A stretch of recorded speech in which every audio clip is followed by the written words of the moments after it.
guy checks all the boxes.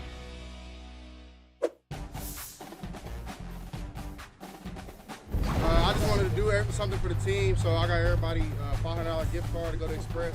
Get your own suits, man. Welcome to the wrap-up presented by Allstate. I'm Skubie Mageza, and I'm joined by three-time national champ, former Alabama quarterback A.J. McCarron. And listen, C.J. Stroud made sure his teammates were in good hands. Like Allstate, do you keep your teammates in good hands and do something special for them like that? $500 to get, hooked up? You ever done something for that? Well, I've in the pros, but my day in college, we weren't getting this NIL deal money. So I did feed the O-line every Thursday night. They came over to the house and we cooked. But other than that, no, that's a special gift right there. Listen, you quarterbacks got to do something special for your teammates. Yeah. And I love it when you do stuff like that. But listen, AJ, it's been an absolute crazy first week of college football for everyone that's been watching. We've had overtime games. We've had some kickers missing kicks that they shouldn't have missed. And we saw the SEC go to work. And speaking about a specific game, Florida versus Utah. You picked that game to be an upset. Your reaction to Florida winning that game? Yeah, I'm not surprised. I picked them early this morning. I said Florida would have the biggest upset of the day. I feel like they did. I also said the SEC would dominate. Yeah, the SEC did. I believe everybody in the SEC won today that played. So big win for Billy Napier. New head coach, first year at Florida. Anthony Richardson, first start. He balled. He played a great game, and it's an awesome start for them. Yeah, and, a lot of people had this as a favorite game to be an upset just because they were going to the swamp. And when you look at Florida's schedule, they have a really good chance to, maybe 1-2 losses on their schedule. We were looking at it earlier. What was it? Georgia and Texas A&M about the only other two teams that I see really threatening them. And there's going to be a lot of excitement around that program. Yeah, I think Florida has a big year. I think they're the surprise in the East of the SEC. I have them going 11-1 on the year. I think their only loss is to Georgia. I think they beat Tennessee, A&M, LSU. So I think Florida is, poised for a big breakout year this year. Here we go. Hey, this is AJ's first show on the wrap-up, and he's coming in guns blazing. So I'm loving how you're coming in. And we're going to have a little bit of fun because that's what we do on the wrap-up. We play games. And the first game we're going to play is called Buy or Sell. And I got a little bit of props for you. And Buy or Sell is quite simple, AJ. Let's do it. I'm going to give you a topic, and then when I give you that topic, you either buy or sell. Do you agree? Do you think it's right? And then you tell me why. And that's about as simple as it goes. And we got some signs for y'all to see. Buy or sell. Simple as that. All right, mine was upside down, but that's okay. All right, so the first one for you. And I know a lot of people got some questions about this, but Michigan is a CFP team. Buy or sell? All day long. Selling. I am buying, and I'll tell you why I'm buying, AJ, and then you can tell me why you are selling. Listen, I understand the QB battle with Caden McNamara and J.J. McCarthy. He's going to be the one that's going to be starting in game 2, but this defense is still real. This running game is still real. 7 sacks by the defense, an interception, and a 45-yard fumble touchdown. Now, there is that saying that when you have 2 quarterbacks, you have none. But Harbaugh is a man of God who said God has spoken to him with a Bible verse on what to do with his quarterbacks. And I am saying, have faith thee, brother. Now, let me hear. Why do you sell? Yeah, I got to sell on this one. I understand defense. I understand running game. But if your team doesn't know and is not 100% sold on who the quarterback is going to be, McNamara started today, McCarthy next week. But I think the longer this lingers, the more divided the locker room becomes. And I think it's going to be a letdown year for Michigan. you know, when I played college football, because I played college football, there was one year we did have 2 quarterbacks, and my coach would split them half and half. And there is that divide in that locker room because some wide receivers like this quarterback because he throws the ball to me, and the other wide receivers don't like that quarterback because he doesn't throw the ball to them. So at some point in time, it is important to figure out who your guy is going to be. Okay, next one. Iowa is on the decline. Buy or sell? Me? Buy. All right, let's hear it. Let's hear it. I used to live out in Iowa, so, you know, I mean, go ahead. Listen, as bad as they look today, I'm going to quote the famous Major League movie, turn the place into a parking lot. Because this is awful. I mean, all the way around. This is what they do. Listen, they got to do better than that. That was brutal. Listen, all right. So the reason why I sell is because, listen, as I used to live with the good people of Iowa for 3 years, they're used to these type of games, baseball score type of football. You know, all ensured to me that they need to fire their offensive coordinator, Brian Ferentz. I don't know why that man still has a job. And then let me buy Phil Parker, their DC, because he is the real MVP. 2 safeties in 1 game. Bro, how's your defense going to outscore your offense in a game? That's absolutely ridiculous. All right, so next one. NC State is a top-ranked defense. Buy or sell? I'm going to buy. All right, we just can't seem to come to agreement today. But all right, let me hear it. Why are you going to buy? Even though they struggled against ECU today, they had some good moments. They're still very talented on defense. They get after the pass rusher, after the passer, the quarterback quite a bit. Hopefully this is just first game jitters, and they struggled a little bit today. But I'm still going to buy for right now. ECU had a record attendance at that game, the most that they've ever had. But if I'm going to buy anything in terms of defense, give me their defense instead, because they were the ones that were balling out in this game. That goal line stand that they had was ridiculous. And then for NC State to have a 14-point lead in the game and still blow that, you're a top 10 ranked team. People talking about playoffs. Yeah. I'm like, really? Playoffs? Is this what we're doing right now? Playoffs? So I don't know. I'm going to completely sell on that. All right, next one. Notre Dame is a top 5 team. Buy or sell? Sell. All right. I'm going to buy on this, all right? And before I even say why I'm going to buy on this, we were talking before we came on air, and you told me a story about when you played Notre Dame in the national championship game. You watched some film, and then A.J. told his dad one specific thing, which has led to your decision here. Please explain. Yes, so I've watched film. They played Pitt in triple overtime that year, and Pitt was not a very good football team. And the fact that they went into triple overtime versus them, I told my dad after watching that film, I said, we'll beat Notre Dame by 28. What was the score of that game, by the way? 42-14, I think. So we went with the over. we went with the over on that. Remember, 3-time national championship winner here, A.J. McCarron. But I'm going to buy on them being a top 5 team. Only reason why I say that is because Marcus Freeman is a player's coach. Yeah. And right now, we're looking at the game with Ohio State. They kept this game close. It was 10-3 at halftime. And there's one thing about a player's coach. You play with an extra chip on your shoulder. You just don't want to disappoint. It's not even about disappointing. You want to make him happy just because there's so much love for that guy. 100%. And I think that this team is really behind their coach. And from their performance today, I'm buying. I agree with you on that. He's definitely a player's coach, and you can tell the players love playing for him. Hell yeah. All right, so last one. Georgia is the best team in the country. Buy or sell, Mr. Roll Tide? Not a chance. Not a chance. So who is the number 1 team in the country, A.J.? The team that's ranked number 1 right now. Everybody knows who. Not the national champion. Nah. We're not talking about last year. We're not living in the past. All right. Why is your reason? Why is Bama over Georgia? And come on, man. I think from an overall standpoint, Everybody talks about the national championship, but they also forget that Bama put it on them in the SEC championship. It's always hard to beat a team twice.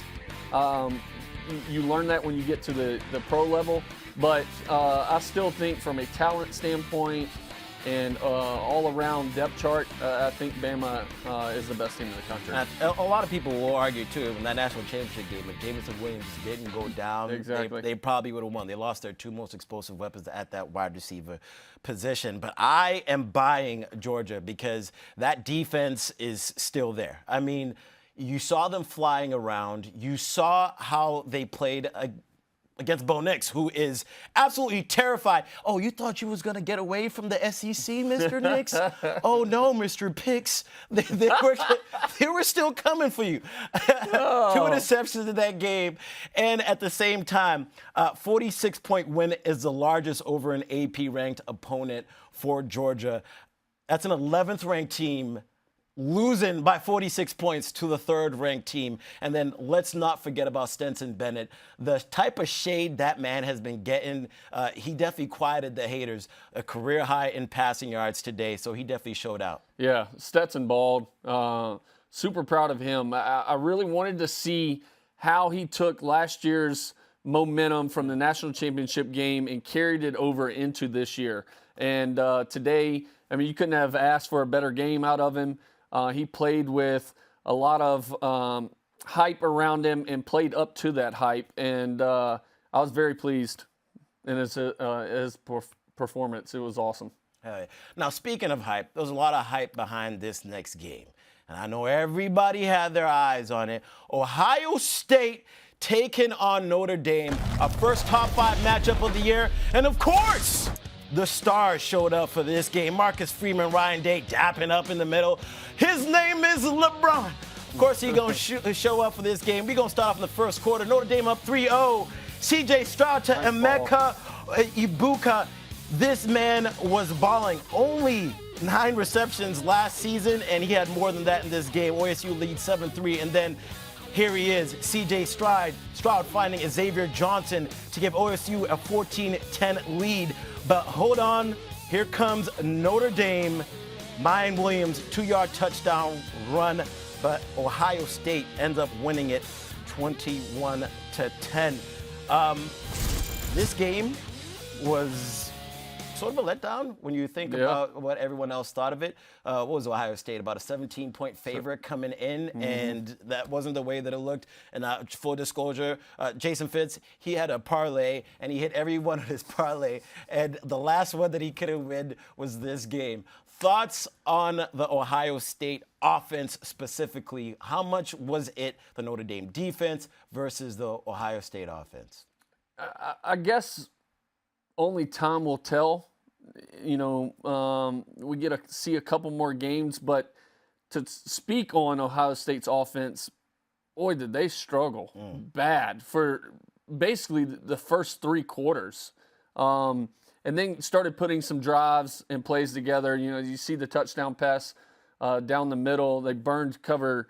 Notre Dame went cover 0. Yeah, easy money. Yeah, easy. And give me that. Slot receiver made a great move, got by him, and CJ did an awesome job of hitting him in stride for a touchdown. But hopefully they can put it more together in the coming weeks. So neither of these teams lost in week 1 and have made it to the CFP. Now that Notre Dame has lost in week 1, Buchner, his chances of bringing this team to the playoffs, it's not in his favor. And one thing we talked about is how much Notre Dame lets him run the ball. He had the most carries on that team, and he's not even a running back in a game that's so physical. What are your thoughts on how much Notre Dame is giving this guy the ball to carry it? And he's not even sliding. He's taking these hits. That's my thing. I mean, me and you were sitting there watching the game, and we're talking about it. I said, dude, if Cam Newton can't take those hits, and he's one of the biggest humans I've ever seen. We know that. If he can't take those hits over a season, how is Tyler going to take those hits? So they got to find a way as an offense. Notre Dame's got to find a way to get more production out of other areas in that offense, whether it's coming up with some better schemes for the pass game or the running backs are getting more carries. We got to find schemes that create some positive plays on offense and doesn't make Tyler run it as much as he did tonight because he's not going to last. Yeah, but once they named him the starting quarterback, we knew that this is the direction that the offense is most likely going to go in. And just in terms of Ohio State, they did lose Jackson Smith in Jigba. Later on in this game, he got hurt, went on and off the field. That definitely played a part, I would say.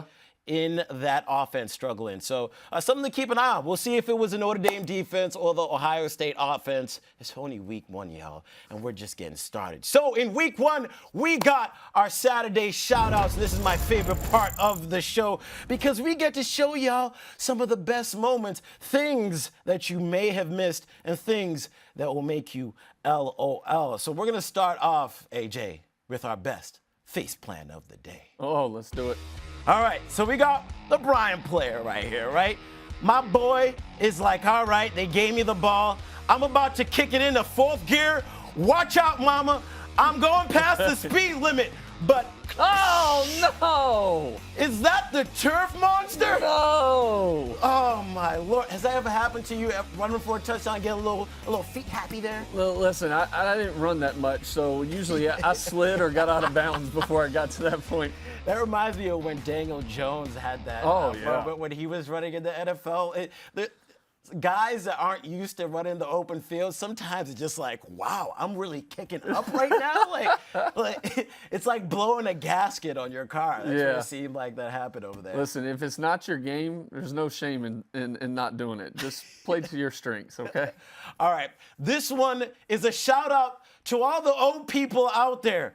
Oldest player, and I'm not talking about old as in college, old as in 32 years old, playing college football, but he's playing the one position that is the safest, punter. Tom Hutton is doing the damn thing since 1990.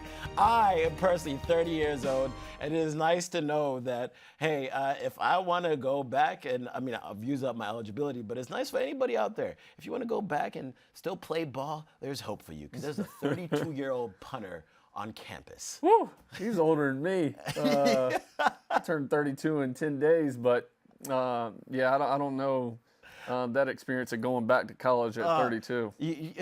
There's one thing about being 32. I mean, now at 30 years old, I notice a difference between 21-year-olds, 22, 24. I mean, I just got to think, being on a campus at 32 years old, playing college football, what a different experience that is. That's even old for the NFL. Yeah. All right, our next one, most forgetful. All right, my boy here, giving not a best weekend for punters because you're supposed to punt the ball. What is he doing? Okay, you forget to punt it when you're supposed to, and then he crosses the line of by a lot. Oh, thoughts here? Was Mans a soccer player? Who 100%. Picked up him. 100%. They picked him up 2 weeks before the season. That son we saw film. You can kick the heck out of a soccer ball. Come try out for the football team. Yeah, it's like in high school when the coach is always looking for a player to get on the team. You see somebody in gym class kick a ball really far. Hey, you, come over here. Do that over here on the team. But once it comes down to being hit, it's a different game, man. It's a different game. 100%. All right, so this one has been going around social media a lot. Best mustache. And my boy Brad Robbins is rocking it. Forget about the hair on your head. Take care about the hair on your lip. And then his picture doesn't even look like it. He had beautiful hair. Look at that. He's done definitely totally changed right here. He looks 32. He looks older than 32. And then it's always, the stash that comes up. Like, I don't know if I could ever even think about pulling that off. Is that something that crosses your mind? Like, I just want to have my stash. He looks like up. a very distinguished gentleman. I feel like if you do that, you have to wear a bow tie all the time. Oh, yeah, or you're out drinking tea, hot tea, like 24/7. That's all you drink. Indubitably. With the pinky out. All right, most optimistic. Oh, my people out in Iowa, What I tell you, man, they're used to this. I cheer for the punter because when we come to games, we don't care about points. We care about fundamental football, special teams, and defense. That's it. Listen, if he cheers for the punter, and that shirt's true, he's the only person in that stadium that cheered all day, okay? Because I'll tell you, both fans, I don't care if you're parents or just fans, like, and your son's out there playing, and after the game, Dad, how did I play? Not well, okay? There's not one moment in this that I cheered because the game ended as bad as it possibly could. Man, listen, it's been a bad day for punters. I'm glad that y'all got somebody out there who is on your side. Shout out to my boy over there. All right, most unfortunate. All right, East Carolina kicker Owen Daffer, at a key point of the game, decides to miss what they only do all day in practice and kick the laces. No. Laces out. Yes. For anybody that's watched Ace Ventura. Oh, come on, Laces Dan. out. Come on. Figure it out. That's one time we'll be like, okay, kicker, laces should have been out, but still. The second one. I told you I have problems with kickers. I don't like them because for anybody that's been on a football team, you understand, all kickers do all practice is sit in one corner of the field and they kick the ball for 2 hours straight. They don't do nothing. So when it's time for you to kick the ball. I don't know how you, because we talked about Bama and their kickers, and you were a part of a very particular kicking game, if you don't mind elaborating on that. Yeah, we've had some struggles at my time at Bama with some kicking. So. The kick six, you say? Yeah. Is that what you speak of? Scoob, come on. Kick six? Let's don't talk about that. But yeah, that was a rough day in the office for Owen, and hopefully he bounces back next week. Feel bad for him. All right, let's hope some of these players bounce back because it is time for our mayhem moment from today's action, brought to you by Allstate. And I think it's safe to say that the North Carolina App State game was the game heard around the college football world, AJ. And we know that App State had one of the greatest upsets in sports history when they beat Michigan in 07. But now they'll be remembered for this brutal loss to North Carolina by a score of 63-61. Is this basketball or football? Somebody please remind me. There was no defense. First FBS game where both teams scored 60-plus points since 2019. App State becomes the first team in at least 15 seasons to score 40 points. I repeat, 40 points in the fourth quarter. Also, their 61 points are tied for the sixth most in a regulation loss in the AP poll era. What an absolute crazy game, and I would say other words if we weren't owned by Mickey Mouse here. But what stood out to you in all the chaos that we saw in that game? I'd have to say the North Carolina player returning the onside kick, just go down, because then you don't even give App State that opportunity to go down and score at the end like they did. And then bonehead play of the day, it goes to the play call for App State.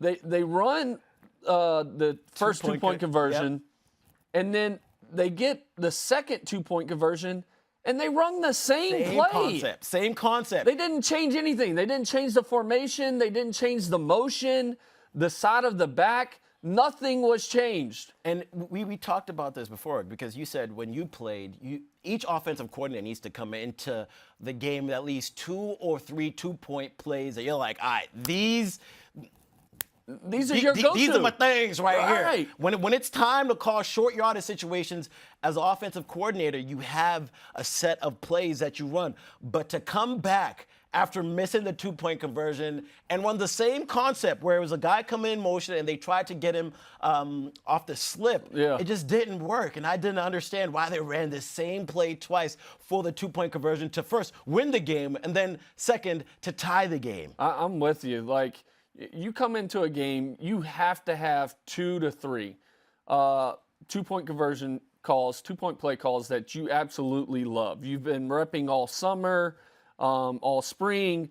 Like, those are your go-tos. But the fact that I understand the first one was wide open, you should have won the game with that. Yep. But to think that I'm fine if you call the same play, but change up the motion, change up the formation, do something different, get their eyes going another way. But they didn't change a thing, and I'm questioning still right now. And that game ended hours and hours ago, and I'm still questioning that call. Yeah, that comes to the situational football moment of it, right? Yeah. Figure it out. You know that you need these plays here, and they missed out on a great opportunity there. Now, let's check out our unbeatable performances from today, brought to you by Xfinity.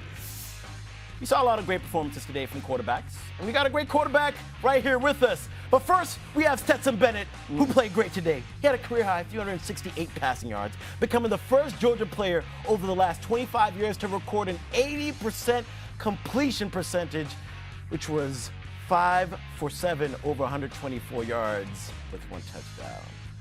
What do you think about Stetson Bennett's performance? I mean, my boy had a different swagger about him. Yeah, I mean, this was the type of swagger that he had in the national championship game against Alabama. He played lights out in that game, and it has really just carried over into the start of this year. And that's a good sign for Georgia fans. That's a good sign for Kirby Smart and the team to have his confidence at an all-time high and be able to separate now confidence and playing with stupidity at the same time, because you can also be so confident that you think you can do everything, right? And then you get yourself in some bad situations. For him to play smart and play with that high level of confidence that he had and swagger, unbelievable performance by Stetson. And I'm looking forward to this year for him. Wow, it sounds like they should be the #1 team in the country. Nah. I didn't say all that. All right, for our next quarterback, despite the loss, App State QB Chase Bryce balled out of control. Check out this stat line. 25 for 26, over 361 yards, and 6 touchdowns. 1 incompletion, y'all. This man threw more touchdowns than incompletions by a whole lot of time. I mean, I can't even throw the ball 26 times in a row into the right place. And this dude did it in the football game. What do you have to say about that type of stat line? Yeah, Chase Bryce, I mean, keep balling, young man. Keep balling. Unbelievable day. I mean, that's a stat. And that's not playing, a nobody. I mean, that's against UNC. 25 for 26 is insane. Hats off to you, bro.